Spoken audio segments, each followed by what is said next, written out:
ஆசான் மா. செந்தமிழன் அவர்கள் இசையமைத்து குழுவினருடன் பாடிய தேவார திருவாசக பாடல்கள் செம்மை இசை யூடியூப் வலைத்தளத்தில் வெளியிடப்படுகின்றன. ஊழ்வினைக்கு ஆட்படுக என்ற தலைப்பில் 11/8/2024 அன்று சேலத்தில் நடந்த உணா காப்பு குழு கூடலில் ஆசான் மா. செந்தமிழன் அவர்களின் உரை. அனைவருக்கும் வணக்கம். இது உணா காப்பு குழுவுடைய சேலம் பகுதியின் முதல் கூடல். இந்த உணா காப்பு குழு இயல்பான உணவுப் பொருட்களை உங்களுக்கு வழங்குவதற்காக அமைக்கப்பட்டது. ஒவ்வொரு திங்களும், அதாவது ஒவ்வொரு மாதமும் நீங்கள் ஓரிடத்தில் கூடி உங்களுக்கு உரிய உணவுப் பொருட்களை பெற்றுக்கொள்ள வேண்டும் என்பதுதான் என்னுடைய நோக்கம். இது ஒரு தொடக்கம் என்பதற்காக நான் வந்திருக்கிறேன். ஒவ்வொரு முறையும் நான் வர வேண்டும் என்று எதிர்பார்க்க கூடாது. அப்படி எல்லா இடங்களுக்கும் செல்லவும் இயலாது. ஏனென்றால் ஏற்கனவே சென்னையில் உணா காப்பு குழு கூடல் தொடங்கப்பட்டிருக்கிறது. நான் அங்கு கூட செல்லவில்லை. இங்கு ஒவ்வொரு திங்களும் நிகழ வேண்டும். வேறு ஓரிரு இடங்களிலும் உணா காப்பு குழு தொடங்கப்பட உள்ளது. எல்லா இடங்களுக்கும் செல்ல இயலாது. இது நம் அனைவருக்குமான கூட்டு பொறுப்பு என்பதனால் அனைவரின் பொறுப்பும் அக்கறையும் இதில் வேண்டும். யாராவது ஒருவர் இதை முன்னெடுத்து செல்ல வேண்டும் என்பதை ஒரு பிடியாக கொண்டிருக்க கூடாது. இல்லை என்றால் இந்த செயல் திட்டம் அது பாதியிலே முடிந்துவிடும். மீண்டும் கடைகளில் எந்த பொருட்கள் இருக்கின்றனவோ அவற்றையே வாங்கி கொண்டிருக்க வேண்டிய அவலம்தான் ஏற்படும். உணா காப்பு குழுக்கென்று பலருடைய கடுமையான உழைப்பு, நிதி ஆகியன ஈடுபடுத்தப்பட்டிருக்கின்றன. பெரிய கொள்கலன்கள் இல்லாமலேயே நாம் அவற்றையெல்லாம் செய்திருக்கிறோம். இவ்வளவையும் செய்வதற்கு அடிப்படை நோக்கம் நம்முடைய செம்மை கொள்கை பின்பற்றுபவர்களுக்கு இயல்பான உணவுப் பொருள் கிடைக்க வேண்டும், நஞ்சற்ற உணவுப் பொருள் கிடைக்க வேண்டும் என்பதுதான். ஒரு செயல் திட்டம் என்ற வகையில் அதனை தொடங்கி நான் நகர்த்தி விட்டேன். என்னுடைய கருத்தை ஏற்று ஒரு சிலர் பயன் கருதாமல் இவ்வளவு பொருட்களை கொள்முதல் செய்து பதப்படுத்தி கொண்டு வந்து விட்டார்கள். இதன் பிறகு இது உங்களிடம் ஒப்படைக்கப்படுகிறது. இது சிறப்புற நிகழ்வதும் பாதையில் வீழ்வதும் உங்களுடைய கைகளில் இருக்கின்றது. உங்களுடைய பொறுப்பு என்னவென்றால் ஒவ்வொரு கூடலிலும் பங்கெடுத்துக் கொண்டு பொருட்களை பெற்றுக்கொள்ளுதல், இவற்றில் ஏதாவது மேம்பாடு வேண்டுமென்றால் அந்த கருத்துக்களை தெரிவித்தல், உங்களால் என்ற வகையில் உழைத்தல், இதுதான் உங்களுடைய பொறுப்பு. மீண்டும் கூறுகிறேன், ஒவ்வொரு முறையும் நான் வர வேண்டும் என்றோ அல்லது ஒரு பெரிய நிகழ்வாக இருக்க வேண்டும் என்றோ எதிர்பார்க்க கூடாது. இப்பொழுது இந்த கூடலை அடிப்படையாக கொண்டு ஒரு சில கருத்துக்களை உரையாக வெளிப்படுத்த விரும்புகிறேன். நான் உரை இல்லை என்று கூறியிருந்தேன், உரை வேண்டாம் என்றுதான் வந்தேன். ஆனாலும் உங்களுடைய விருப்பம், எதிர்பார்ப்பு ஏதோ ஒரு கருத்தை நோக்கியதாக இருப்பது புரிகிறது. சுருக்கமாக சிலவற்றை நான் உங்களிடம் பகிர்ந்து கொள்கிறேன். ஒரு தனி மனிதருக்கு காப்பு என்பது என்ன என்பதனை பற்றி இந்த உரையை நான் வெளிப்படுத்த விரும்புகிறேன். ஒவ்வொருவருமே பாதுகாப்பு வேண்டும் என்று எதிர்பார்ப்பதை புரிந்து கொள்ள முடிகிறது. ஒவ்வொரு தனி மனிதருமே தனக்கு என்ன பாதுகாப்பு என்ற கேள்வியில் இருப்பதை பார்க்கிறோம்.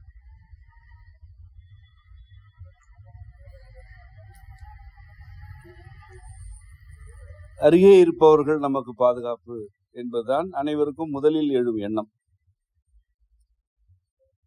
செல்வம் காக்கும், கல்வி காக்கும் என்றெல்லாம் நம்பினால் கூட உடனிருக்கும் மனிதர்கள் பாதுகாக்கிறார்கள் அல்லது பாதுகாக்க வேண்டும் என்ற எண்ணம் தான் முதன்மையானதாக இருக்கிறது.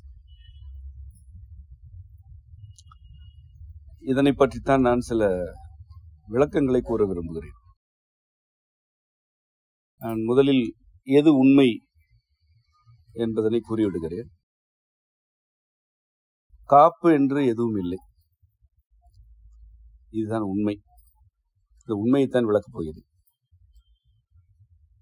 ஒரு மனிதருக்கு இதுதான் காப்பு என்று எதனையுமே கூற இயலாது.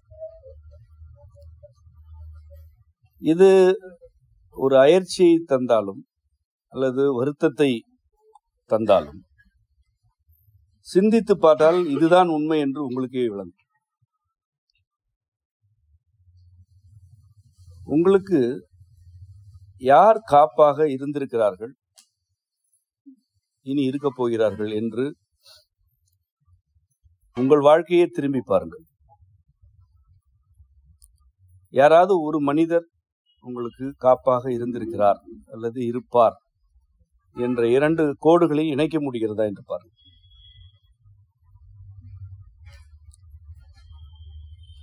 அப்படி எந்த ஒரு மனிதரும் உங்களுக்கு இறுதி வரை காப்பாக இருக்க வாய்ப்பில்லை.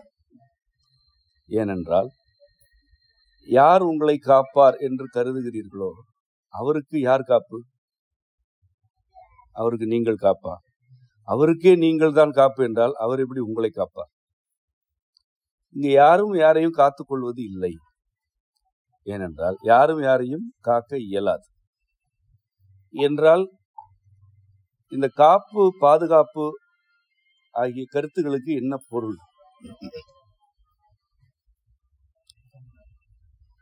என்ன பொருள் என்றால், யாவற்றையும் இறைவன் மட்டுமே காக்கிறான், யாவரையும் அவனே காக்கிறான் என்பதுதான் பொருள். ஒரு உடல் உயிருடன் வாழ்கிறது. இந்த வாழ்க்கை எவ்வாறானது, உடலின் மறைவுகள் எவ்வாறானவை, ஒரு மனிதருடைய வாழ்க்கையின் போக்குகள் யாவை என்பவற்றை அறிந்தவர் யாருமே இல்லை. எவ்வளவு முயற்சித்தாலும் ஆய்வு செய்தாலும் இவற்றை அறிந்து கொள்ளவே இயலாது. எதிர்காலம் என்ன என்று ஒவ்வொருவரும் சிந்தித்தால் உங்களுக்கு என்ன விளக்கம் கிடைக்கும்? உங்களுடைய கடந்த காலத்தை திரும்பி பாருங்கள். எவையெல்லாம் நிகழ்ந்தனவோ அவை யாவுமே நீங்கள் திட்டமிட்டு நிகழ்ந்தனவா அல்லது உங்களுடைய எண்ணப்படி மட்டுமே நிகழ்ந்தனவா? எவையெல்லாம் நீங்கள் இனிமையானவை என்று எவற்றையெல்லாம் இனிமையானவை என்று கருதுகிறீர்களோ அவற்றையும் நீங்கள் திட்டமிட்டிருப்பது குறைவு. கொடுமையான நிகழ்வுகளையும் நீங்கள் திட்டமிட்டிருப்பதற்கு வாய்ப்பே இல்லை. இதுதான் உங்களுடைய கடந்த காலம்.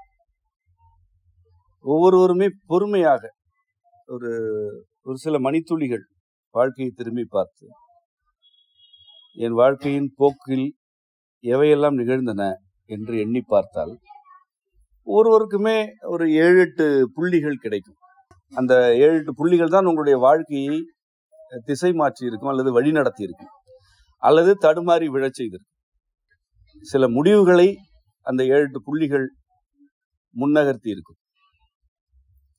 வாழ்க்கையில் 10 ஆண்டு காலத்தில் 1000 நிகழ்வுகள் இருக்கலாம். ஆனால் ஓரிரு நிகழ்வுகள் தான் அந்த 10 ஆண்டு காலத்தையுமே வடிவமைத்திருக்கும்.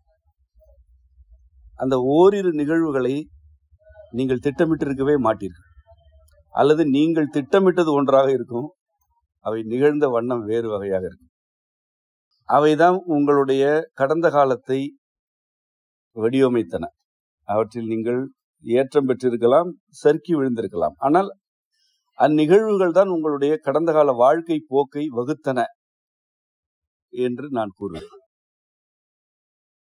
எதிர்காலத்தை உங்களால் தனிப்பட்ட முறையில் வடிவமைக்க இயலாது என்று இதனால் தான் கூறுகிறேன்.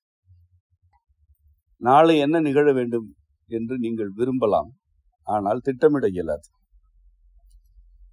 திட்டமிடுதல் என்பது இது இவ்வாறு இந்த விளைவுகளை தர வேண்டும் என்று எதிர்பார்த்தல், அதற்காக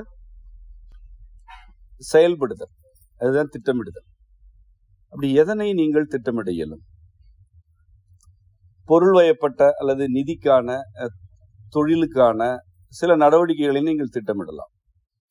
ஆனால் ஒரு தனி மனிதராக உங்களுடைய வாழ்க்கையில் உள்ள உறவுகள், உங்களுடைய மனநிலையின் மாற்றங்கள் ஆகியவற்றை உங்களால் திட்டமிட இயலாது. இப்படி நிகழ்வுகளை உங்களால் வடிவமைக்க இயலாது எனும்போது எதிர்காலத்தில் வாழ்க்கை போக்கு எவ்வாறு இருக்க வேண்டும் என்பதனை எப்படி வடிவமைக்க இயலும்? இதனை நீங்கள் நன்கு புரிந்து கொள்ள வேண்டும். நீங்கள் சறுக்கி விழும் இடம் இது என்று நான் கருதுகிறேன். எதிர்காலத்தை நீங்களே வடிவமைத்துக் கொள்வதாக ஒரு கற்பிதம் இருக்கிறது.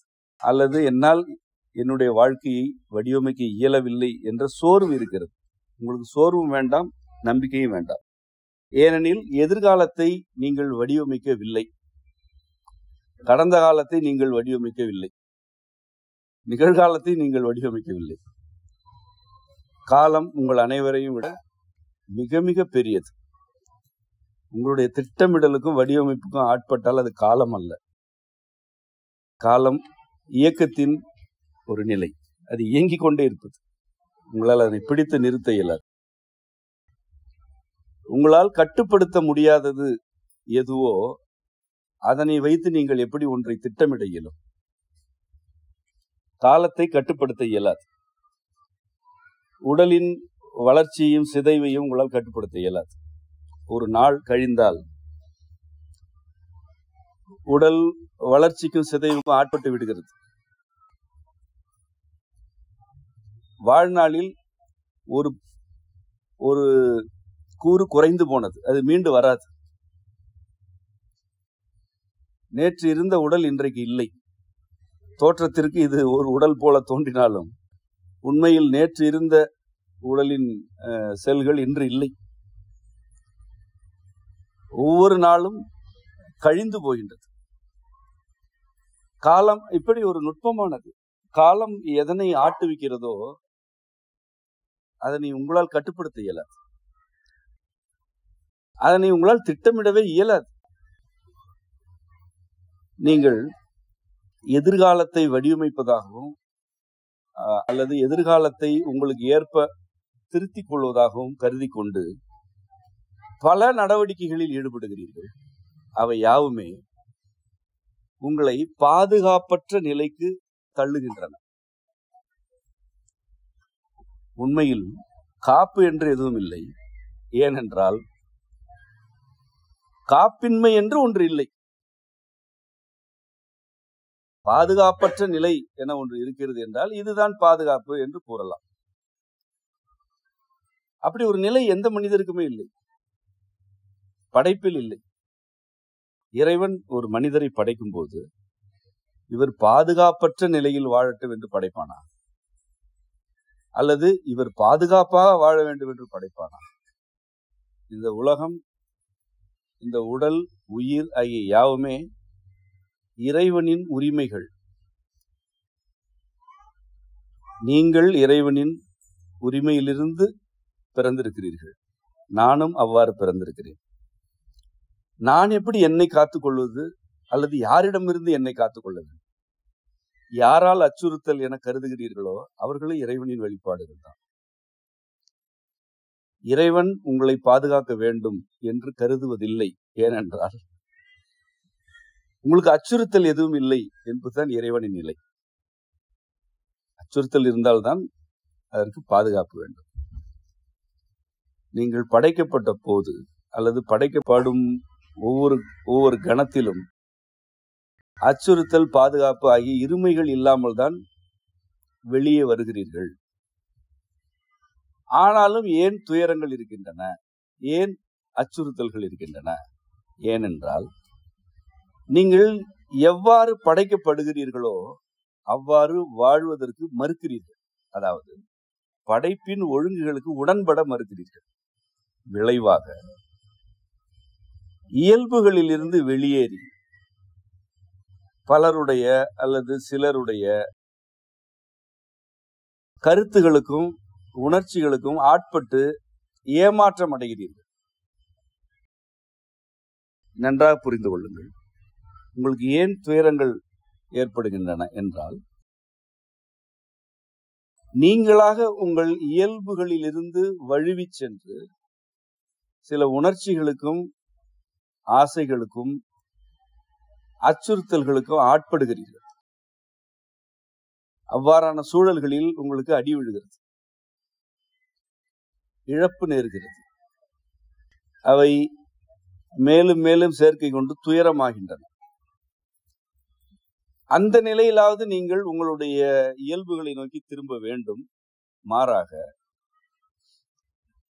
எனக்கு என்ன பாதுகாப்பு என்ற கேள்வியுடன் நீங்கள் அலைகிறீர்கள். வேறு சிலரை நம்பலாம் என்று மேலும் ஒரு வழுவிய முடிவை எடுக்கிறீர்கள். அல்லது அடிப்பவரை கூட நம்பிவிடலாம் என்ற நிலைக்கும் சென்று விடுகிறீர்கள். எது அடிமைப்படுத்துகிறதோ அதுவே நம்மை காக்கட்டும் என்று இருக்கிறீர்கள். இதுதான் பெரும்பான்மையான மனிதர்களுடைய இன்றைய நிலை. அவர்கள் ஏன் அடிமையாக இருக்கிறார்கள் என்றால், பாதுகாப்பு குறித்து அவர்களுக்கு அச்சம் இருக்கிறது. எது அடிமைப்படுத்துகிறதோ அதுவே பாதுகாக்கட்டும் என்று இருந்து விடுகிறார்கள். பொதுவாகவே அடிமைகளுடைய மனநிலை அதுதான். அடிமைகள் விடுதலை வேண்டும் என்று விரும்பினால் தங்களுடைய பாதுகாப்பு குறித்து அச்சப்பட மாட்டார்கள். கிளர்ச்சி செய்து ஒரு நாளில் விடுதலை அடைந்து விடலாம். எந்த அடிமைக்குமே அது நிகழ்ந்துவிடும். ஆனால் ஒருவர் ஏன் அடிமையாக இருக்கிறார் என்றால், இங்கிருந்து வெளியேறினால் என்னை யார் காப்பது என்ற கேள்வி அவரை அச்சுறுத்துகிறது. அவ்வாறான கேள்வியை கண்டு அஞ்சுபவர்கள் இறுதி வரை அடிமையாகத்தான் இருப்பார். நான் பல முறை கூறிய ஒரு சான்றினை இங்கு கூறுகிறேன். தனி மனிதருக்கு இவ்வளவு பெரிய சான்று தேவையில்லை. தனி மனித வாழ்க்கை மிக எளிமையானது. ஒட்டுமொத்த இந்திய நிலப்பரப்பு எப்படி அடிமையாக்கப்பட்டது என்று திரும்பி பார்ப்போம். நான் எவ்வளவு திரும்பி பார்த்தாலும் என்னால் நிகழ்ந்தவற்றை நம்ப கூட இயலவில்லை. அடிமைப்படுத்த வந்தவர்கள் கடல் கடந்து வருகிறார்கள். ஒரு சில கப்பல்களில் வருகிறார்கள். அவர்கள் கரையில் இறங்குகிறார்கள். சில 100 பேர் தான் வந்தார்கள். இங்கு கோடிக்கணக்கான மனிதர்கள் இருக்கிறார்கள். அவர்களிடம் ஆயுதங்கள் கூடுதலாக இருந்தாலும் நம்மிடம் இருந்த ஈட்டி, வேல், வாள் உள்ளிட்ட பல 100 வகையான ஆயுதங்களுக்கு முன்பு அவர்களுடைய ஆயுதங்கள் எல்லாம் ஒன்றுமே இல்லை.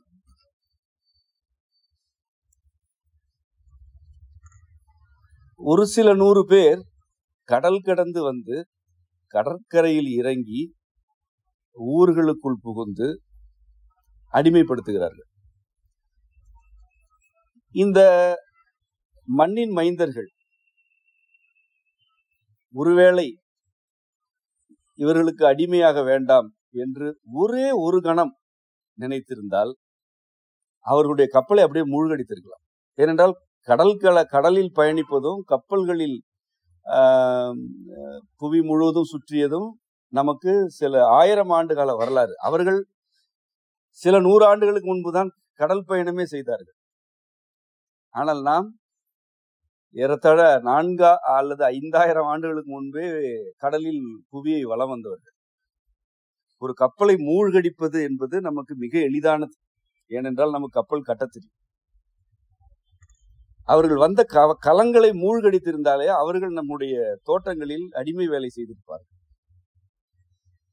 அவர்கள் இங்கு வந்து இத்தனை கோடி பேரை அடிமைப்படுத்தி மீண்டும் தங்களுடைய கப்பல்களில் நம்முடைய செல்வங்களை எல்லாம் கொள்ளையடித்துக் கொண்டு பாதுகாப்பாக அவர்களுடைய நாடுகளுக்கு சென்று இந்த செல்வங்களை எல்லாம் வைத்து அவர்களுடைய கட்டடங்களை கட்டி எழுப்பி, தொழிற்சாலைகளை கட்டி எழுப்பி மீண்டும் வந்து ஒவ்வொரு முறையும் கொள்ளையடித்து செல்லும் வரை இங்கு யாருமே விடுதலை என்ற எண்ணம் இல்லாமல் இருந்தார்கள். எத்தனை பேர்? ஏறத்தாழ 30 கோடி பேர். வந்தவர்கள் சில 1000 பேர்.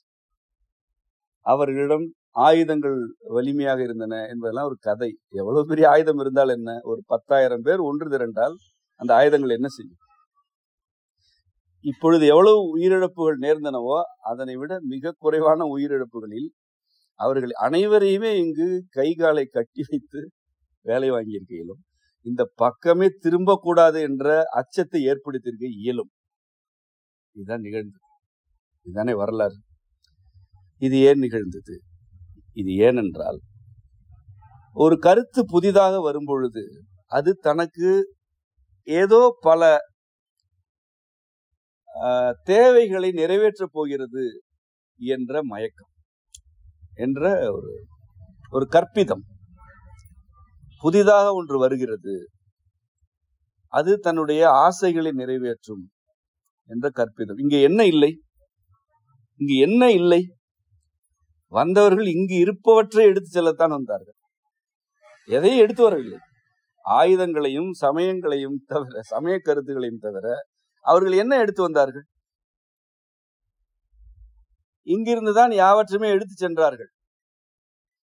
ஆனால் அவர்களிடம் இருக்கும் ஏதோ ஒன்று தனக்கு தேவைப்படும் என்ற ஆசை எவ்வளவு பெரிய சீரழிவை கொண்டு வந்தது. இன்று வரை நம்மால் மீண்டு வர இயலவில்லை. முடிந்தே போனது. அந்த உன்னதமான மரபு வழிப்பட்ட வாழ்வியல் முடிந்தே போனது. இன்று வரை மீண்டு வர இயலவில்லை. இனி மீளப் போவதும் இல்லை. எவ்வளவு பெரிய இடர் நம்மை சூழ்ந்தது. இதனை ஒரு நாளில் முடித்திருக்கலாம். ஆனால் இது 300 ஆண்டுகளாக நீடித்தது. 300 ஆண்டுகளுக்கு பிறகு இதிலிருந்து யாரும் மீண்டு வரவில்லை. அவர்கள் அடிமைப்படுத்திய பிறகு இந்த கூட்டம் ஏன் கிளர்ச்சி செய்யவில்லை? ஏனென்றால் அவர்கள்தான் நம்மை பாதுகாக்கிறார்கள் என்று இந்த கூட்டம் நம்பியது. இதுதான் பாதுகாப்பு என்ற கருத்தின் சிக்கல். யார் உன்னை பாதுகாப்பது? உன்னை அடிமைப்படுத்தியவர்கள். அவர்களுக்கு எதிராக ஒரு குரல் எழுப்ப துணிவில்லை. அவர்கள் என்ன சட்டம் கொண்டு வந்தாலும் இந்த கூட்டம் அவற்றுக்கு அடிபணிந்தது. அவர்கள் எவ்வளவு கொடுங்கோன்மைகளில் ஈடுபட்டாலும் அஞ்சி நடுங்கி கொண்டிருந்தது. ஒரு சிலர் வந்து அவற்றிலிருந்து விடுதலையை நோக்கி ஒரு சிறிய கூட்டத்தை அழைத்து சென்றனர். அது ஒரு அரசியல் முன்னேற்றமே தவிர சமூக முன்னேற்றம் அல்ல. சமூகம் முன்னேறவே இல்லை. சமூகத்தை எந்த தனி மனிதரும் முன்னேற்ற இயலாது. ஏனென்றால் சமூகம் தன்னுடைய பாதுகாப்பு தான் முதன்மை என்ற மூட நம்பிக்கையில் இருக்கும் வரை அது முன்னேற்றத்தை நோக்கி நகராது. எவர் ஒருவர் அடிமைப்படுத்துகிறாரோ அவருடைய காலை கட்டிப்பிடித்து கொண்டுதான் இருக்கும். இதுதான் ஒரு சமூகம் அடிமையாவதற்குள்ள அடிப்படையே. ஒரு தனி மனிதராக உங்களுக்கு இவ்வளவு சிக்கல்கள் எல்லாம் இல்லை. உங்களுடைய சிக்கல்கள் ஒன்றுமே இல்லை. இந்த பெரிய நிலப்பரப்பு பல நூற்றாண்டுகளுக்கு அடிமையாகி கிடந்து பல 100,000 மனிதர்களை காவு கொடுத்தது. பலர் தோட்ட தொழிலாளர்களாக எங்கெங்கோ சென்று இன்றும் அங்கே கிடக்கிறார்கள், கரும்பு வெட்டி கொண்டிருக்கிறார்கள். பலர் தேயிலை தோட்டங்களுக்கு அடிமைகளாக இழுத்து செல்லப்பட்டு இன்னும் அங்கே கிடக்கிறார்கள். பல தலைமுறைகள் அழிந்தே போயின. அவ்வளவு சிக்கல் எல்லாம் உங்கள் வாழ்க்கையில் இல்லை. உங்களுடைய வாழ்க்கையில் என்ன பெரிய சிக்கல் இருக்கிறது? சிந்தித்து பார்த்தால் தெரியும், உங்கள் வாழ்க்கையில் சிக்கலே இல்லை. நீங்கள் உங்களுடைய தனிப்பட்ட பாதுகாப்பு குறித்த மிதமிஞ்சிய அக்கறையில் இருக்கிறீர்கள். அது உங்களை நிலைகுலைய செய்கிறது. எப்பொழுது நீங்கள் பாதுகாப்பு குறித்து அஞ்சுகிறீர்களோ அப்பொழுது அடிமைப்படுத்துபவர்களுக்கும் உங்களை ஆட்படுத்த நினைப்பவர்களுக்கும் நீங்கள் இரையாகிறீர்கள். ஒரு மான் எப்படி வேங்கைக்கு இரையாகிறதோ அப்படி இரையாகிறீர்கள். எனது காப்பு எனது உள்ளுரையும் இறைவனால் வழங்கப்படுகிறது என்ற ஒரு மந்திரத்தை மட்டும் நீங்கள் பிடித்து கொண்டால் நீங்கள் யாருக்கும் அடிமையாக போவதில்லை. உங்களை யாரும் ஆட்படுத்த இயலாது. இதுதான் மந்திரம். யாரும் யாரையும் காப்பதில்லை. யாவரையும் இறைவனே காக்கிறான். இந்த பாதுகாப்பு குறித்த அச்சம் எழும் சூழல் எது என்பதனை நான் கூறுகிறேன். நாம் ஏற்கனவே ஊழ்வினை குறித்து சில கருத்துக்களை கூறியிருக்கிறோம். அதாவது ஊழ்வினை என்பது கடந்த பல பிறவிகளின் தொடர்ச்சி. ஒவ்வொருவருமே தனித்தனி பிறவிதான். நான் வேறு, நீங்கள் வேறு. என்னுடைய பிறவி நிலை வேறு, உங்கள் ஒவ்வொருவருடைய பிறவி நிலை வேறு. நாம் நிகர் அல்ல, சமம் அல்ல. நான் எவற்றையெல்லாம் கடந்து வந்தேனோ அவை என் சிந்தனையில் இருக்கின்றன. நான் கடந்து வந்த, உள்வாங்கிக் கொண்ட என் பிறவிகளின் தொடர்ச்சியின் சாரம்தான் இந்த பிறவியில் என்னை வழி நடத்துகிறது. அவ்வாறுதான் உங்களுக்கும். இதுதான் ஊழ்வினை. அது தண்டனை கொடுப்பதல்ல, பரிசு கொடுப்பதும் அல்ல, வழி நடத்துவது.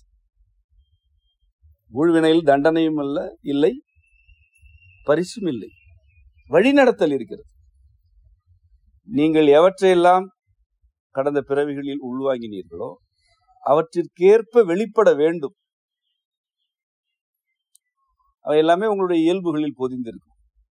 அந்த இயல்புகளின் வழி நீங்கள் வாழும் பொழுது உங்களுடைய ஊழ்வினை வாழ்க்கையை வாழ்கிறீர்கள். அதுதான் பிறவிக்கு நிறைவு தரும். நீங்கள் எவற்றை இப்பிறவியில் வினையாற்ற வேண்டுமோ அவற்றை விலக்கிக் கொண்டே இருந்தால், அல்லது அவற்றிலிருந்து நீங்கள் விலக்கப்பட்டால் தடுமாறுகிறீர்கள். இந்த ஊழ்வினை குறித்து நாம் ஏற்கனவே கூறிய மறைமொழி பயன் கருதாமை பற்றறுக்கும் ஊழினுக்கு உடன்படுத்தும் என்பது. அதாவது ஊழ்வினைக்கு உடன்பட வேண்டும். உங்களுக்கு ஏற்கனவே ஊழ்வினையிலிருந்து தப்புவதற்குத்தான் நிறைய கற்றுக் கொடுக்கப்பட்டிருக்கிறது. வழக்கம் போல் நான் வேறு இடத்தில் இருந்துதான் உங்களை அழைக்கிறேன். ஊழ்வினைக்கு உடன்பட வேண்டும். ஊழ்வினையில் தப்ப இயலாது. காலத்திடமிருந்து தப்ப இயலுமா? உங்களுக்கு எனக்கு 20 நொடிகள் ஆகும்போது உங்களுக்கு 20 நொடிகள் தான் ஆகியிருக்கின்றன. எனக்கு மட்டும் 10 நொடிகள் தான் ஆக வேண்டும் என்று நினைக்கும் பொழுது 20 நொடிகள் முடிந்து போகுது. காலத்திடமிருந்து தப்ப இயலுமா? காலத்திற்குள் தான் இருக்கிறோம். ஊழ்வினை என்பது காலத்தின் ஒரு நீட்சி, காலத்திலிருந்து முளைப்பது. அதிலிருந்து தப்ப இயலாது. நீங்கள் பல்வேறு சடங்குகள், பரிகாரங்கள் வழியாக அவற்றிலிருந்து தப்ப வேண்டும் என்று துடிக்கிறீர்கள். தப்ப இயலாது என்பதனை ஒப்புக்கொள்ளுங்கள். நீங்கள் தப்ப வேண்டியதில்லை என்று நான் கூறுகிறேன். ஏனென்றால் அதுதான் உங்களுடைய வாழ்க்கையை செதுக்குகிறது. ஊழ்வினை தான் உங்கள் வாழ்க்கையை வடிவமைப்பதே. உங்கள் அறிவல்ல, உங்களை பற்றி பிறர் கூறும் கருத்துகள் அல்ல. உங்கள் வாழ்க்கையை வடிவமைப்பதே உங்களுடைய ஊழ்வினை தான். ஊழ்வினை என்பது உங்களுடைய பிறவி தொடர்ச்சி. அருகே இருப்பவருடைய பிறவி தொடர்ச்சி வேறு, உங்களது வேறு. உங்கள் ஊழ்வினை தான் உங்களை வழிநடத்தும். அதிலிருந்து தப்ப வேண்டும் என்ற எண்ணமே ஏன் என்று எனக்கு புரியவில்லை. அது உங்களை தண்டிக்க வரவில்லை, உங்களை மேம்படுத்தும் வரவில்லை, உங்களை வழி நடத்துகிறது. அவ்வளவுதான். இந்த தண்டனை, மேம்பாடு என்பதெல்லாம் உங்களுடைய கருத்து. ஒருவர் மேம்பட்ட வாழ்க்கையில் இருக்கிறார் என்று நீங்கள் கருதுகிறீர்கள். அது அவருக்கு தண்டனையாக கூட இருக்கலாம். நான் என்னையே கூறுகிறேன். பல என்னுடைய வெளிப்பாடுகளை பார்த்து உங்களுக்கு அப்படி தோன்றும், நான் மேம்பட்டு வாழ்கிறேன் என்று. அது சிந்தனையின் மேம்பாடாக இருக்கிறது. ஆனால் ஒரு மனிதனாக எனக்கு தண்டனை, அது எனக்கு தெரியும். நீங்கள் பாராட்டும் பல என்னுடைய நடவடிக்கைகள் எனக்கு தனி மனிதனாக தண்டனைகளே. நான் ஏற்றுக்கொள்கிறேன். இது என்னுடைய ஊழ்வினை, நான் ஏற்றுக்கொள்கிறேன். என்னுடைய ஏதாவது ஒரு செயல்பாடு உங்களுக்கு விரும்பத்தகாததாக இருந்தால் அது எனக்கு மேம்பாடாக இருக்கிறது. அப்படியும் இருக்கிறது. அது என்னுடைய பிறவியின் மேம்பாடு. உங்கள் கருத்து எவ்வாறோ அவ்வாறே என் கருத்து என் வாழ்க்கையில் இருப்பதில்லை. நான் ஏன் இவற்றையெல்லாம் கூறுகிறேன் என்றால், பிறருடைய கருத்துக்களை வாழ்க்கையின் போக்கு அமைப்பதற்கு ஒரு பொருட்டாக கொள்ளக்கூடாது. நான் எப்படி எந்த கருத்தையுமே பொருட்டாக கொள்ள மாட்டேன். நான் மீண்டும் கூறுகிறேனே, நேரடியாகவே கூறுகிறேன். உடல்நல வழிகாட்டல் தொடர்பாக எனக்கு உணர்த்தப்படும் கருத்துகள் பல நூல்களாக வந்திருக்கின்றன, பல பாடங்கள் வெளிப்பட்டிருக்கின்றன. அவற்றின் மீது பலருக்கு வியப்பு இருக்கிறது. ஆனால் அது எனக்கு பெரிய தண்டனை. உண்மையாகவே ஒரு தனி மனித வாழ்க்கையில் அது பெரிய தண்டனை. இதனை நான் விரும்பாமல் செய்கிறேன் என்று அதுக்கு பொருள் அல்ல. நான் விரும்பித்தான் செய்கிறேன். ஆனால் ஒரு தனி மனிதருக்கு அது தண்டனை. அது இருந்து பார்த்தால் தெரியும். அதாவது நானெல்லாம் எந்த நேரம் என்னுடைய கைபேசியை அணைக்கவே இயலாது. உறங்கும் உங்களுக்கு நான் என்ன கூறுகிறேன்? ஆழ்ந்து உறங்குங்கள் என்று கூறுகிறேன். நான் உறங்கும் பொழுதும் என்னுடைய கைபேசி அருகில் தான் இருக்கும். ஏனென்றால் இரவு 12 மணிக்கு அல்லது 2 மணிக்கு இக்கட்டான நிலைகளில் சிலர் அழைத்தார்கள்.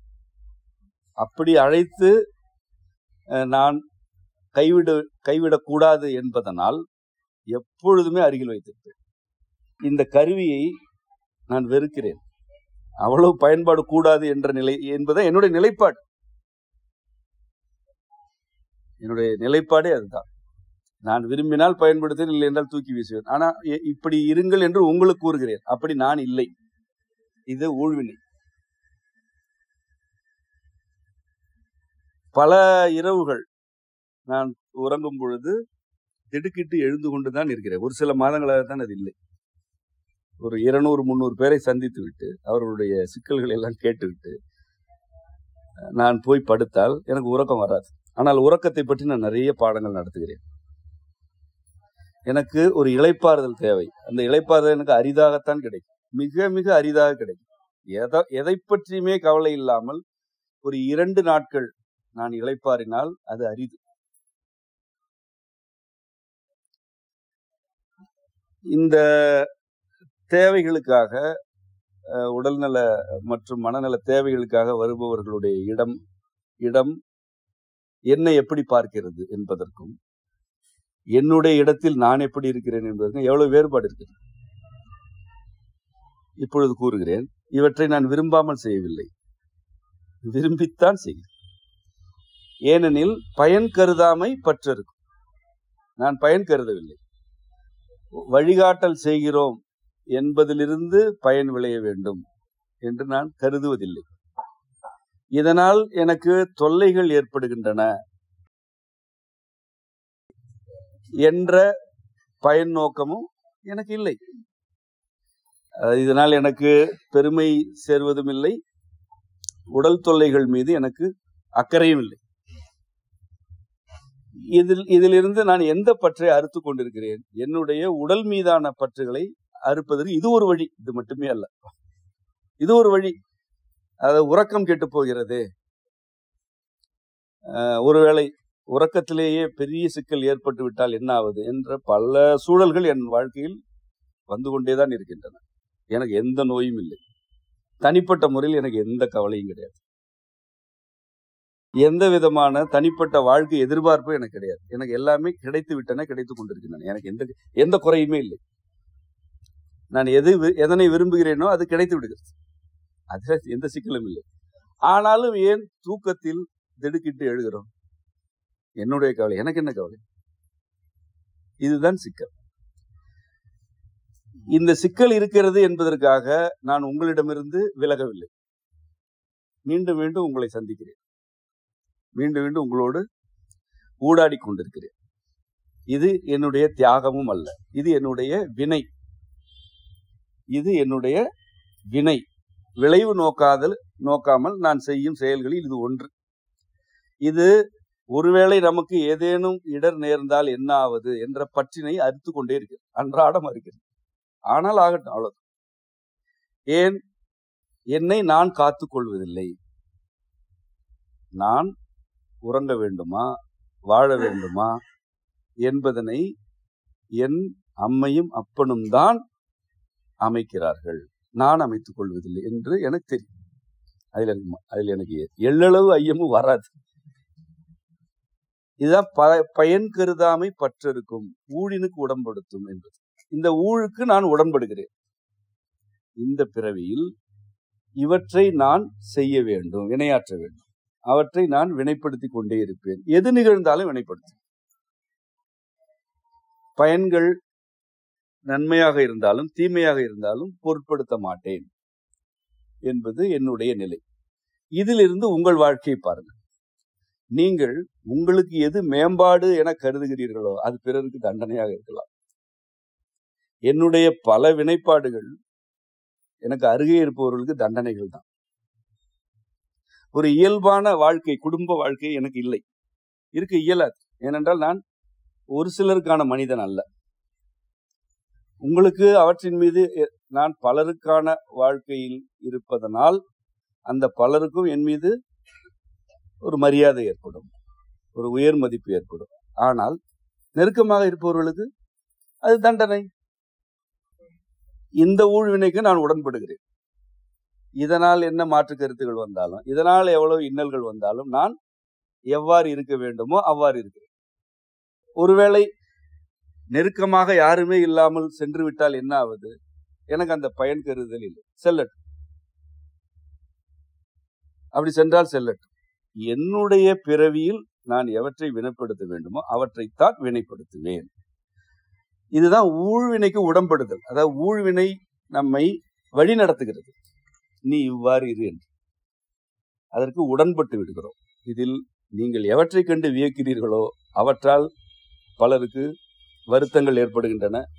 நீங்கள் எவற்றை கண்டு வருந்துகிறீர்களோ அவற்றால் எனக்கு மகிழ்ச்சி ஏற்படுகிறது.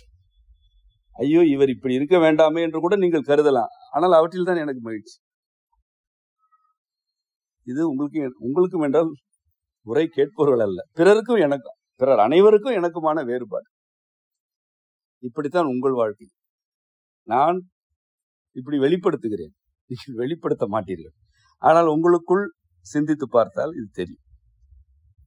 ஊழ்வினைக்கு உடன்படுதல் என்பது பிறவியின் வழிகாட்டலின்படி வாழ்தல். ஊழ்வினைதான் உங்களை வினைகளை நோக்கி இட்டு செல்லும். அதாவது விளைவு நோக்காதவற்றை நோக்கி அழைத்து செல்லும். இதிலிருந்து எது விளைந்தாலும் இதில் நான் ஈடுபடுகிறேன் என்று ஈடுபட வேண்டும். அது எதுவுமே வேண்டாம் என்ற பற்றறுத்த நிலையெல்லாம் இல்லை. அப்படி பற்றறுக்க சொல்லவில்லை, இறைவனே பற்றறுக்க சொல்லவில்லை, அப்படி அவன் கூறவே இல்லை. ஒரு பிறவி நிறைவடையும் பொழுது இயல்பாகவே பற்றுகள் எல்லாம் அருந்து போகும். நீங்களெல்லாம் அறுக்க முடியாது. பிறவி நிறைவடையும் பொழுது பற்று இருந்து போகும். ஒரு இயல்பான மரணம் முதுமையில் எப்படி நிகழ்கிறது? உணவு குறைகிறது, நினைவு குறைகிறது. நினைவு குறையுதல் என்பது காலத்திலிருந்து வழுவுதல். நான் கூறினேன் அல்லவா, காலத்திலிருந்து தப்ப இயலாது. நினைவு குறைதல் என்பது என்ன? காலத்திலிருந்து வழுவுதல், காலத்திலிருந்து நழுவி மூலத்தை நோக்கி நகர்தல். இயல்பான முதுமையில் ஏற்படும் மரணத்தை பற்றி கூறுகிறேன். காலத்திலிருந்து வழுவும் பொழுது நிகழ்ந்தவை யாவை என்று தெரியாது. அடையாளங்கள் மறந்து போகும். அது யார் எதிரே இருக்கிறார்கள் என்று தெரியாது. அதற்கு அடுத்த நிலையில் தான் யார் என்றே தெரியாது. தன்னை அறியாமல் உளறுதல், தான் படுத்திருக்கிறோமா எழுந்திருக்கிறோமா என்று தெரியாது. இறுதியில் மரணம். எவ்வளவு அழகானது! இந்த காலத்திலிருந்து வழுவ செய்கிறான் இறைவன். நீ காலத்தோடு ஒன்றி இருக்கும் பொழுது வாழ்க்கை. காலத்தை கட்டுப்படுத்த நினைத்தால் தண்டனை, துயரம். காலத்திலிருந்து இயல்பாக வழுவி விட்டால் பற்றறுத்தல்.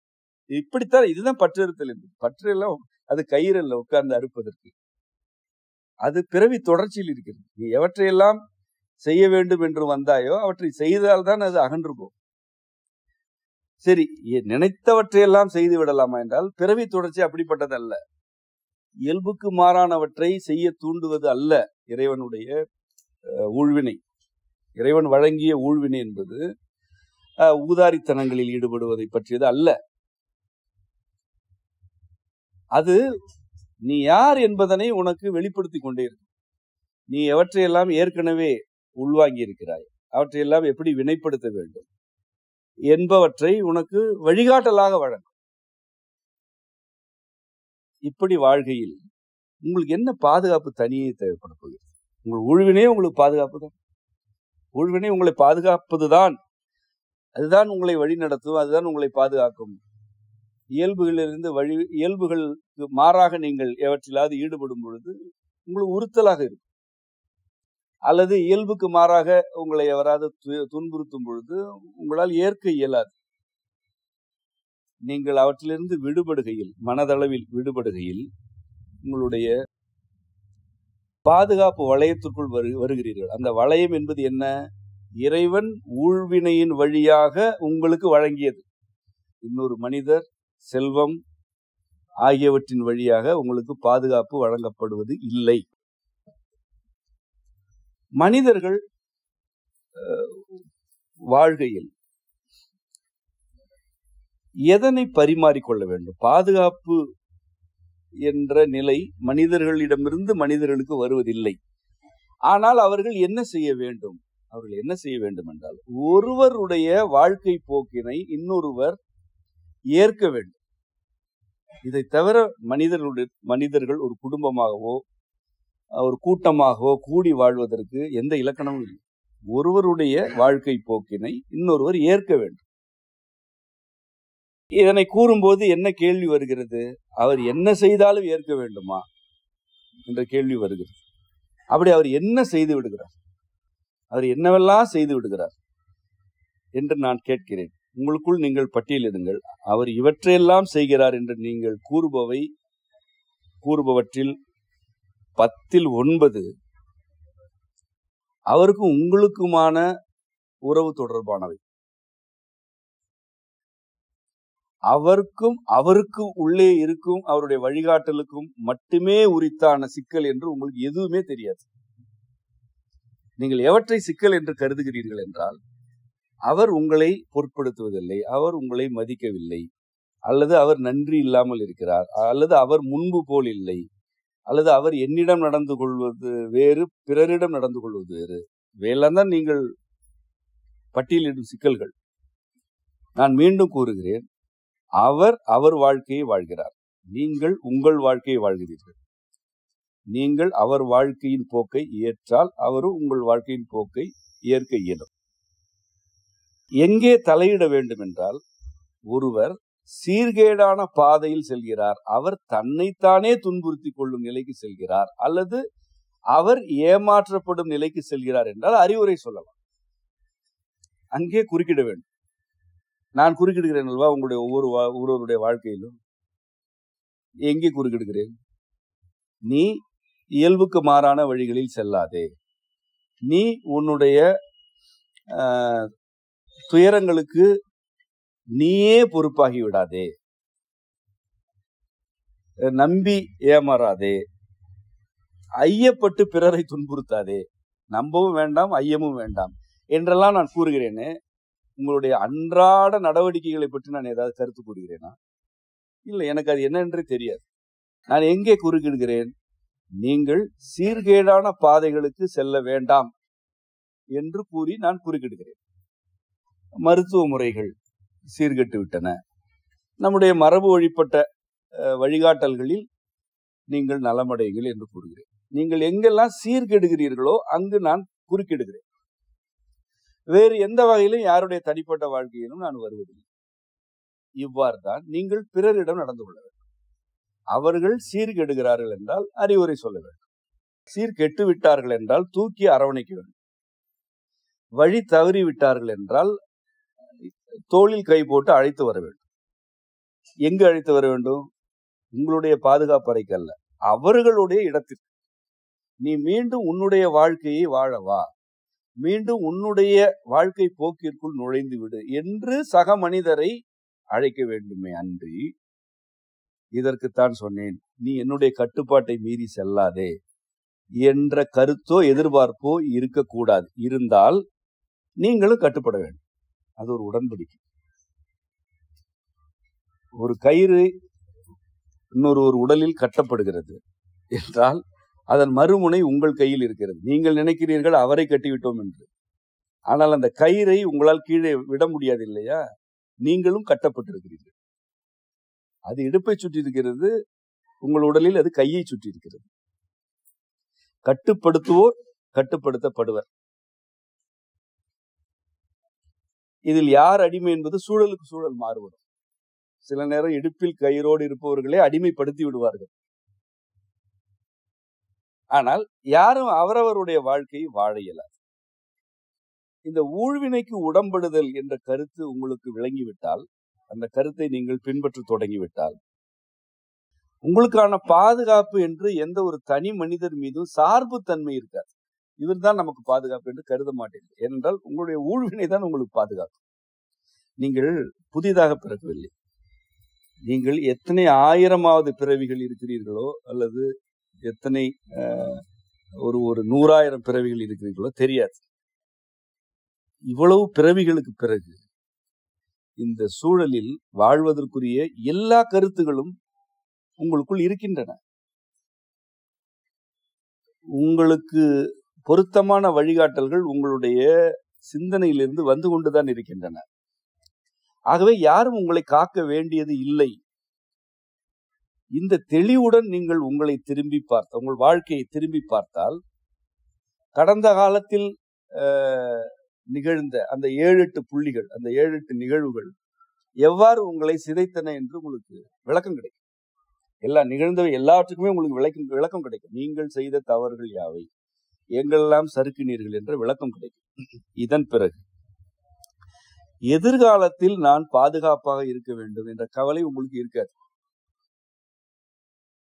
எதிர்காலத்தில் நான் எப்படி வாழ வேண்டுமோ அப்படி வாழ வேண்டும் என்ற விருப்பம் இருக்கும். இன்றைக்கு மனிதர்கள் பொருள் அடிப்படையில் ஒருவர் மீது ஒருவர் சார்பு தன்மையுடன் இருக்கிறார்கள்.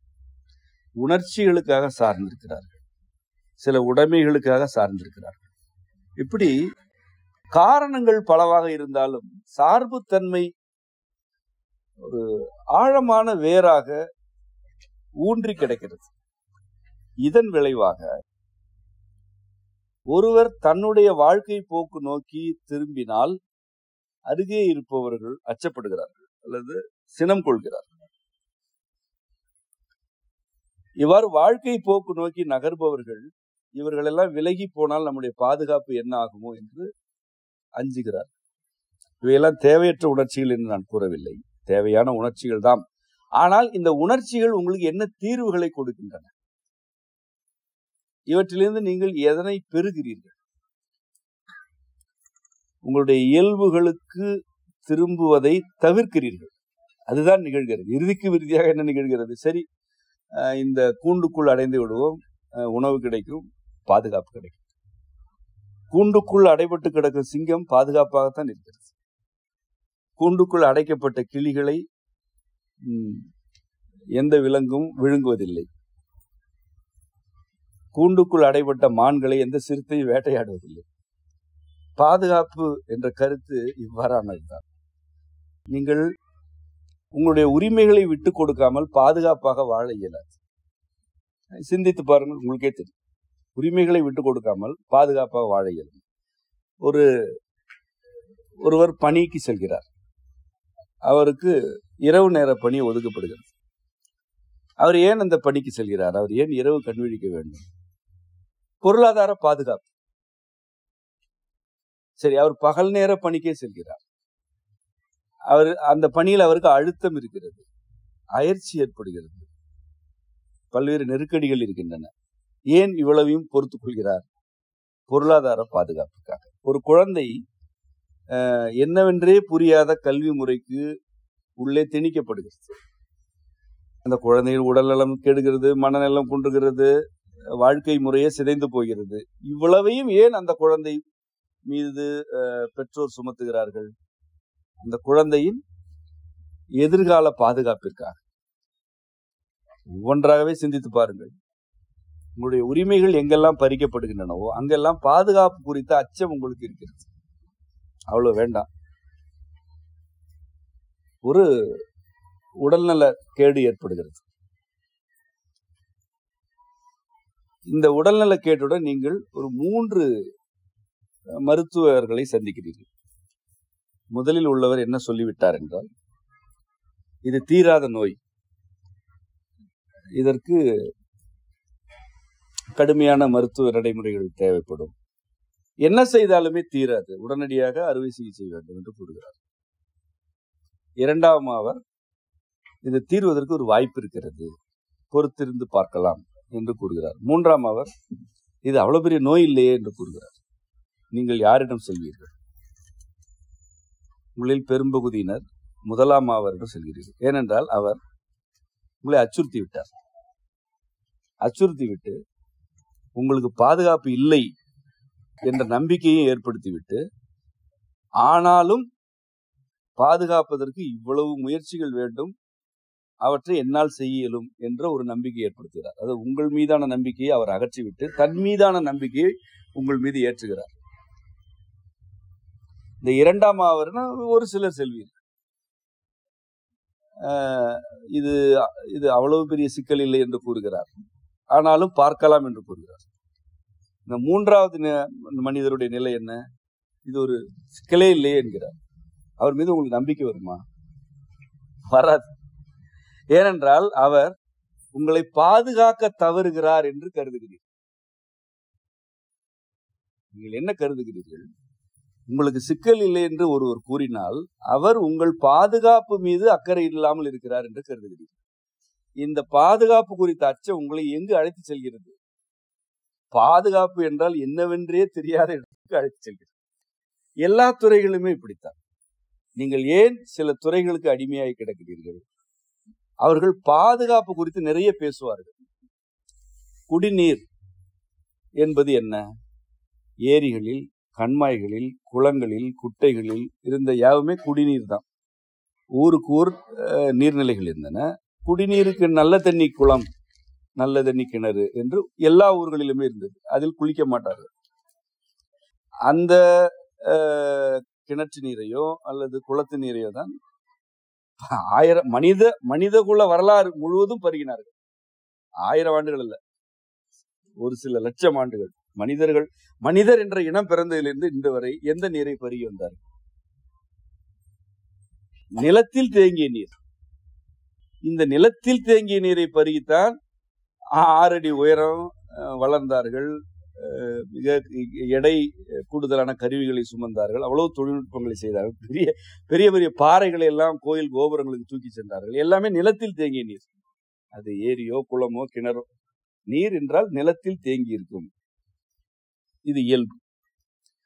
இந்த நீர் மீது ஒரு பாதுகாப்பு கேள்வி எழுப்பப்பட்டது. கிருமிகள் நீரில் மிகுந்து விட்டன என்ற ஒரு பாதுகாப்பு கேள்வி எழுப்பப்பட்டது. அந்த பாதுகாப்பு குறித்த கேள்விக்கு நீங்கள் அனைவருமே ஆட்பட்டீர்கள். இன்று என்ன நிலை? உங்கள் யாரிடம் நீர் இருக்கிறது? நிலத்தில் தேங்கிய நீர் இன்று இருக்கிறதா? இருந்தாலும் அது நல்ல தண்ணி குளம் என்ற நிலையில் இருக்கிறதா? நீங்கள் கழிவு நீரை கலப்பதே அந்த நிலத்தில் தேங்கிய நீர். ஆறுகளில் கழிவு நீரை கலக்கிறீர்கள், குளங்களில் கலக்கிறீர்கள், ஏரிகளில் கலக்கிறீர்கள், கண்மாய்களில் கலக்கிறீர்கள். அவற்றில் குப்பை கொட்டுகிறீர்கள். உண்டா இல்லையா? உங்களுடைய குப்பை தொட்டிகள், உங்களுடைய மருத்துவமனைகள் கட்டப்படும் களங்கள் யாவுமே நீர்நிலைகள் தான். அதாவது நீர்நிலைகள் அப்படியே இருந்திருந்தால் இவ்வளவு மருத்துவமனையே தேவையில்லை. இன்று உங்களுக்கு குடிநீர் இல்லாமல் போனது. இதன் விளைவாக உங்களுடைய உடல் நலம் பாதுகாப்பு என்ற வளையத்தை முற்றிலும் இழந்துவிட்டது. முற்றிலுமாக இழந்துவிட்டது. இந்த சேலத்தில், இந்த கொங்கு மண்டலத்தின் பல பகுதிகளில் 1500 2000 அடி கீழ் நீர், நிலத்தடி நீர் போய்விட்டது. இங்கெல்லாம் எப்படி நீர் இருந்தது? நிலத்தில் நீர் தேங்கியது. ஊருணிகள் இருந்தன. அதாவது ஊற்று எடுத்துக்கொண்டே இருக்கும். அதான் ஊருணி. மழை பொழிவு இல்லை என்றாலும் ஊற்று எடுக்கும். அது ஊருணி. ஒன்று கூட இல்லை. நீங்கள் விலைக்கு நீர் வாங்குகிறீர்கள் அல்லது கருவிகளை கொண்டு நீரை தூய்மைப்படுத்துவதாக நம்புகிறீர்கள். அந்த கருவிகள் எல்லாம் உங்கள் நீரை கெடுத்துக் கொண்டிருக்கின்றன. உடல் நலத்தை சிதைத்துக் கொண்டே இருக்கின்றன. ஒரு இயல்பாக மனிதர்கள் முதலாக நீர் பருகிய காலத்தில் இருந்து ஒரு 20 ஆண்டுகள் வரை முன்பு வரை இருந்த ஒரு வழக்கம் நிலத்தில் தேங்கிய நீரை பருக வேண்டும். அதில் பாதுகாப்பு என்ற கருத்து ஏற்றப்பட்ட பிறகு மிக விரைவாக, அதாவது ஒரு 2 லட்சம் ஆண்டுகளாக இருந்த ஒரு வழக்கத்தை 20 ஆண்டுகளில் தொலைத்தீர்கள். அந்த 20 ஆண்டுகளில் சிறுநீரக நோயாளிகளும் நுரையீரல் நோயாளிகளும் பல கோடி என்று பெருகிவிட்டீர்கள். இந்த இடத்திற்கு கொண்டு வந்த உணர்ச்சியை பற்றித்தான் உரையாடி கொண்டிருக்கிறேன். பாதுகாப்பு என்று நீங்கள் எதனை நம்புகிறீர்களோ அதுதான் உங்களை அடிமைப்படுத்தும். இப்படி ஒவ்வொரு துறையிலும் நான் விளக்கம் கூறவில்லை. உணவு ஏன் கெட்டது? உணவின் மீதான பாதுகாப்பு கருத்து உங்கள் மீது திணிக்கப்பட்டது. உடல் உறவு, குழந்தையின்மை எப்படி இருக்கிறது என்று உங்களுக்கு தெரியும். தொற்று வரும் என்பதற்காக ஆணுரைகள் அறிமுகப்படுத்தப்பட்டன 25 ஆண்டுகளுக்கு முன்பு. தொற்று வரும் என்பதற்காக. அந்த தொற்று என்ன ஆயிற்று என்று இன்று யாரும் பேசுவதே இல்லை. உலகத்தை அச்சுறுத்தியதாக கூறினார்கள். இன்று அது என்ன ஆயிற்று என்று தெரியவில்லை. இந்த ஆணுரைகள் பயன்படுத்தப்பட்ட காலத்திற்கு பிறகு குழந்தை பிறப்பு எவ்வளவு குறைந்திருக்குது என்று சிந்தித்து பாருங்க, சும்மா நினைத்து பாருங்க. அதன் பிறகு ஆண்களுடைய உடல்நிலை எவ்வாறு கெட்டது, பெண்களுடைய உடல்நிலை எவ்வாறு கெட்டது.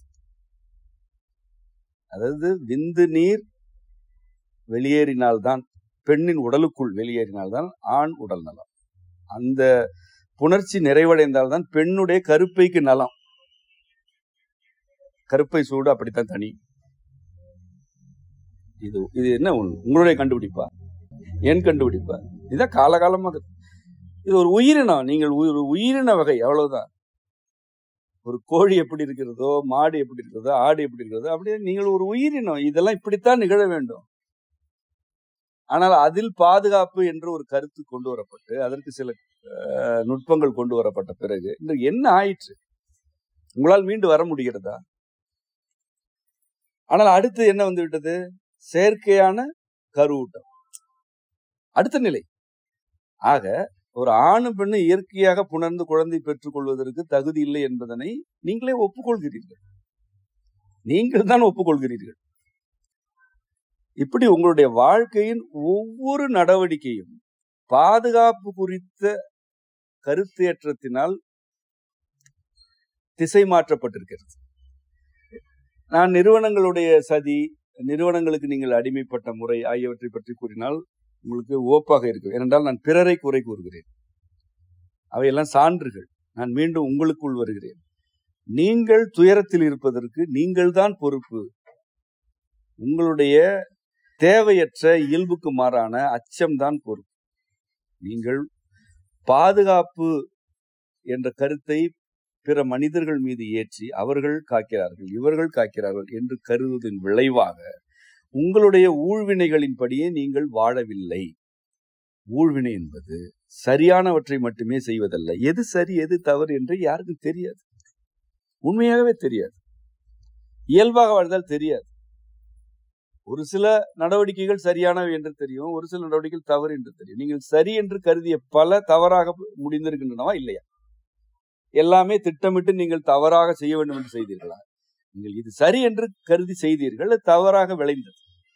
அதனை ஏற்க வேண்டும் என்கிறேன் நான். அதனை யார் ஏற்க வேண்டும்? நீங்களே ஏற்றுக்கொள்ள வேண்டும். ஆம், நான் அவ்வாறு கருதி செய்தேன், அது தவறாகிவிட்டது என்பதனை நீ ஏற்றுக்கொள். உனக்கு உறவாக இருப்பவர்களும் இப்படியே உன்னை ஏற்க வேண்டும். இதுதான் அவரவர் வாழ்க்கை, அவரவர் வாழ்க்கை.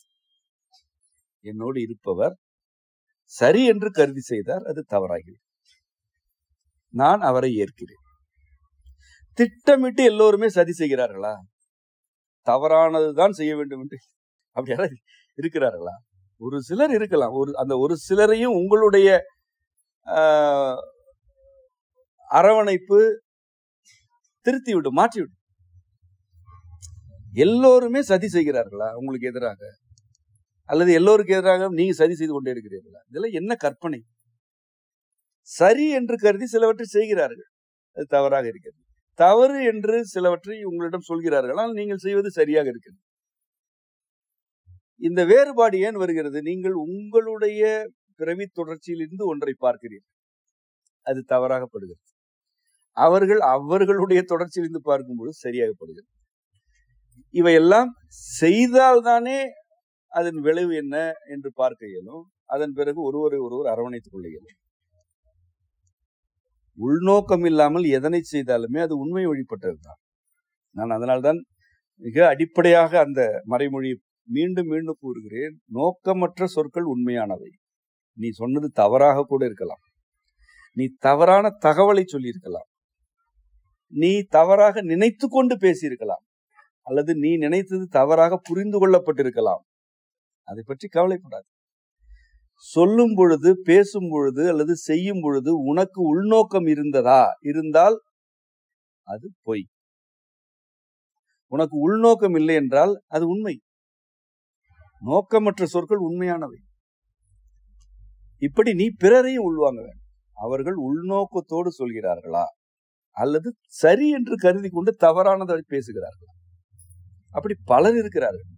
அவர்கள் சரி என்று பிடியாக இருப்பார்கள், அது தவறான கருத்தாக. அவர்களிடம் நோக்கம் இல்லை என்றால் அவர்கள் உண்மையை பேசுகிறார்கள். அது தவறுதான், ஆனால் அது உண்மை. அந்த தவறு திருத்திக் கொள்ளப்படும். உண்மை பொய்யாகாது, பொய் உண்மையாகாது. உண்மை உண்மைதான், பொய் பொய் தான். ஆனால் சரி தவறாகும். உங்களுடைய பார்வையில் சரி, என்னுடைய பார்வையில் தவறு. நான் தவறாக ஒன்றை சொல்கிறேன், நீங்கள் கூறினால் நான் திருத்திக் கொள்கிறேன், அது சரியாகிவிடும். ஆனால் உண்மையாக ஒன்று இருக்கிறது என்றால் அது பொய் ஆகாது. ஏனென்றால் அதுக்கு நோக்கமே இல்லை. நோக்கங்களுடன் தான் இருக்கிறது என்றால் அது பொய். அது நோக்கங்களை எல்லாம் விடாது, அது உண்மையாகாது. இந்த உண்மை குறித்த விளக்கம் உங்களுக்கு ஏன் மீண்டும் மீண்டும் வலியுறுத்தப்படுகிறது? நீ சரி தவறுகளுக்குள் சிக்கி கிடக்காதே, நோக்கமற்று, உள்நோக்கம் இல்லாமல் பிறரோடு உறவாடு, உள்நோக்கம் இல்லாமல் உரையாடு. உனக்கு ஏதாவது பிறரிடம் நோக்கம் இருந்தால் அதனை வெளிப்படுத்து. நான் இதற்காக உங்களோடு உறவாடுகிறேன், இதுதான் எனக்கு உங்களுக்குமான உறவு என்று வெளிப்படையாக சொல். முடிந்தது. உள்ளே ஒன்று வைத்துக்கொண்டு வெளியே ஒன்று கூறினால் அது பசப்புதல். பசப்பக்கூடாது. நீ உள்ளே எதை நினைக்கிறாயோ அதற்கு நேர்மாறானவற்றை வெளியே பேசிக் கொண்டிருந்தால் நீ பசப்புகிறாய். அது பொய்யினும் கொடியது. ஏன்னா பசப்புதல் நிற்காது. பசப்பி பழகியவர்கள் பசப்பி கொண்டே இருப்பார்கள். யார் எப்படி இருந்தாலும் என்னிடம் கற்க விரும்புபவர்கள் இப்படி இருக்கக்கூடாது என்று நான் கூறுகிறேன். உங்கள் ஊழ்வினை பாதுகாக்கிறது. அந்த ஊழ்வினை சரியானவற்றையும் தவறானவற்றையும் வழிநடத்தலாக வழங்கி கொண்டே இருக்கும். எது சரி எது தவறு என்று பிரித்தறிய இயலாது. வாழ்க்கையின் போக்கில் தான் பிரித்தறிய இயலும். வாழ்ந்தால் தானே இது சரியான வாழ்க்கை தவறான வாழ்க்கை. ஒரு கால் எடுத்து வைப்பதற்கே தயங்கினால் என்னாவது? அல்லது நான் நினைத்தவற்றையெல்லாம் செய்வேன் என்று தரிகட்டு ஓடினால் என்னாவது? எது ஒன்றை செய்வதாக இருந்தாலும் அது நம்முடைய சிந்தனையிலிருந்து வருகிறதா, அல்லது பிறர் பாராட்ட வேண்டும் என்பதற்காக செய்கிறோமா, அல்லது நம்முடைய பாதுகாப்பு என்று கருதி செய்கிறோமா, எதற்காக செய்கிறோம், இதனை ஏன் செய்ய வேண்டும் என்ற கேள்வியை உங்களுக்குள் கேட்க வேண்டும். அது பிறருக்கு பாதுகாப்பு கொடுப்பது என்று இருந்தால் கூட அதனை தூக்கி வீச வேண்டும். பிறரை பாதுகாப்பதற்கு என்று எதை செய்யக்கூடாது. முன்னால் பிறரை பாதுகாக்க இயலாது. பிறரை அரவணைக்க வேண்டும். நான் ஒரு சான்று கூறுகிறேன். ஒருவர் உடல்நலம் குன்றிய நிலையில் வருகிறார். இவர் பிழைப்பதற்கு வாய்ப்பில்லை என்று கருதுகிறோம். இவரை பிழைக்க வைக்க வேண்டும் என்பது நோக்கமாக இருந்தால், அது நோக்கம் இறுகி போன ஒரு நோக்கம், எப்படியாவது பிழைக்க வைத்து விட வேண்டும் என்று நோக்கமாக இருந்தால் என்னவெல்லாம் செய்வோம்? சமூகம் என்னவெல்லாம் செய்கிறது? எங்கெல்லாம் தகவல்கள் வருகின்றன அங்கெல்லாம் தூக்கி கொண்டு ஓடுகிறது. எங்கெங்கோ செல்கிறார்கள். ஏன்? பிழைக்க வைக்க வேண்டும் என்பது இறுகி போன நோக்கமாகிவிட்டது. நோக்கம் அது இறுகி போய்விட்டது, பிடிவாதமாக ஆகிவிட்டது. இவருக்கு உடலில் என்ன சிக்கல் இருக்கிறது என்று மட்டும் புரிந்து கொள்வோம், அவ்வளவுதான். நாம் பிழைக்க வைப்பதில்லை என்ற உண்மையில் நின்று கொண்டு ஒரு உடலை பார்ப்போம். ஒரு மனிதர் ஒருவரை பிழைக்க வைக்க இயலுமா? அப்படி நம்புகிறீர்களா? யாரை பிழைக்க வைக்க இயலாது. காலத்தை கட்டுப்படுத்த இயலாது. ஒருவருடைய வாழ்நாள் என்பது காலம் தானே, அதை நீங்க கட்டுப்படுத்த முடியாது. அவர் அவருடைய இயல்பான கால ஓட்டத்திற்கு வாழ வேண்டும் என்று நாம் விரும்பலாம், வேண்டலாம். அது நம்மை விட யாரிடம் மிகுதியாக இருக்க வேண்டும்? அவரிடம் இருக்க வேண்டும். அவரிடமே இல்லை என்றால் நீங்கள் தலைகீழாக நின்று என்ன, எங்கு அழைத்து சென்று என்ன? அவரிடம் இருக்க வேண்டும் அந்த விருப்பம். பிழைக்க வைக்க இயலாது, ஆனால் அந்த உடலை புரிந்து கொள்ள இயலும். இறைவன் நமக்கு சிந்தனையின் வழியாக வழிகாட்டல்களை வழங்குகிறார். யாரையும் பிழைக்க வைக்கும் சக்தியை வழங்கவில்லை. ஆகவே ஒருவர் இக்கட்டான உடல்நிலையில் இருக்கிறார் என்றால் அவருடைய உடல்நிலையை புரிந்து கொண்டு வழிகாட்டல்களை செய்யும் போது அவர் அதிலிருந்து மீண்டு வருகிறார். எந்த சிக்கலுமே இல்லை என்று ஒருவர் வருகிறார், திடீரென்று இறந்து போகிறார். திடீரென்று அவர் இறந்து போகிறார். யார் யாரை காத்தது அல்லது யார் யாரை கொன்றது?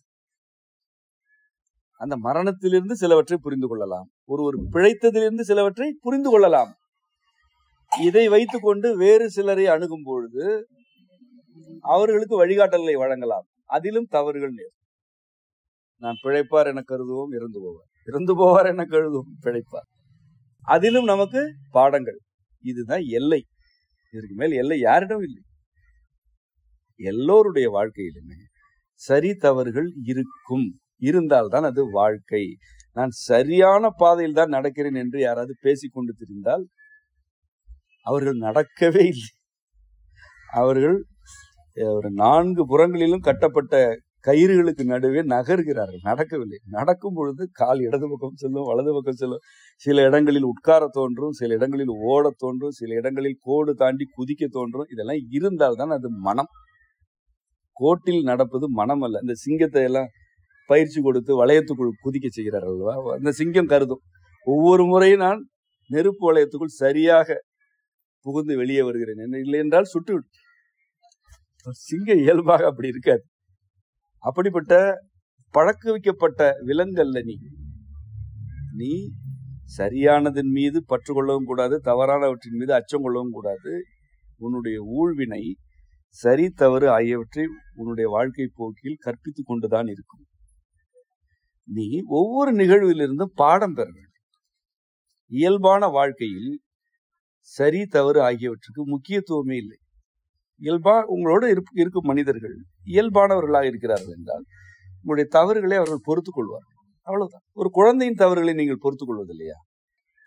குழந்தை எவ்வளவு தவறு செய்தாலும் பெற்றோர், அக்கறை கொண்ட பெற்றோர் பொறுத்துக் கொள்கிறார்கள் இல்லையா? அப்படி உங்களை ஒரு குழந்தையாகவும் பார்க்க தெரிந்தவர்கள் தான் உண்மையான உறவுகள். உங்களுக்கு என்ன வயது இருந்தாலும் சரி, உங்களை ஒரு குழந்தையாகவும் பார்க்க தெரிந்தவர்கள் உண்மையான உறவுகள். அவர்கள் உங்களுடைய தவறுகளை பொறுத்துக் கொள்வார். நீங்களும் அவ்வாறே பிறருடைய தவறுகளை இயல்பாக ஏற்றுக்கொள்ள வேண்டும். இவற்றை கடைபிடிக்கும் பொழுது நீங்கள் உங்களுடைய ஊழ்வினையில் வாழ்கிறீர்கள். பிறருடைய ஊழ்வினைகளில் அவர்கள் வாழ்வதை ஏற்கிறீர்கள். மீண்டும் மீண்டும் கூறுகிறேன், வாழ்க்கை வேறு வேறுதான். உங்களுக்கு வேறு, எனக்கு வேறு, உங்கள் அருகில் இருப்போருக்கு வேறு, உங்கள் உடல் வழியே வந்தவர்களுக்கு வேறு வாழ்க்கை. ஆனால் நாம் எப்படி ஒன்றாக இருப்பது? என் வாழ்க்கையை நீங்கள் ஏற்க வேண்டும், உங்கள் வாழ்க்கையை நான் ஏற்க வேண்டும். இப்படி ஏற்பதில் தீர்ப்புகள், மதிப்பீடுகள், உள்நோக்கம் கற்பித்தல் ஆகியவை இருந்தால் அவற்றை தனித்து கொண்டே வர வேண்டும். உங்களுக்கு எது பொருத்தமற்றதோ அது இன்னொருவருக்கு பொருத்தமானதாக இருந்தால் அவற்றை ஏற்றுக்கொள்ளுங்கள். அவ்வாறே பிறரும் உங்களை ஏற்க வேண்டும் என்று விரும்புங்கள். இந்த வாழ்க்கையில் ஊழ்வினை தான் உங்களுக்கு காப்பு. நீங்கள் என்ன செய்ய வேண்டுமோ அதனை செய்வீர்கள். எவ்வளவு காலம் வாழ வேண்டுமோ அவ்வளவு வாழ்வீர்கள். இந்த பிறவியில் எவற்றை பெற வேண்டுமோ அவற்றை பெறுவீர்கள். இந்த பிறவியில் எவற்றை கழிக்க வேண்டுமோ அவற்றை கழிப்பீர்கள். இதுதான் ஒரு பிறவியை வாழ்வது. நிறைவாக வாழ்வது என்பது வேறு. நான் இப்பொழுது உங்களுக்கு எதனை அறிமுகப்படுத்துகிறேன்? பிறவியை வாழ வேண்டும். ஆனால் நீங்கள் யாருடைய பிறவியை வாழவில்லை. இதை செய்தால் அவர் என்ன நினைப்பார், அதை செய்தால் இவர் என்ன நினைப்பார், இப்படி நடந்தால் ஊர் என்ன சொல்லும், அப்படி நடந்தால் ஊர் என்ன. இந்த ஊருக்கு வேறு வேலையே இல்லையா?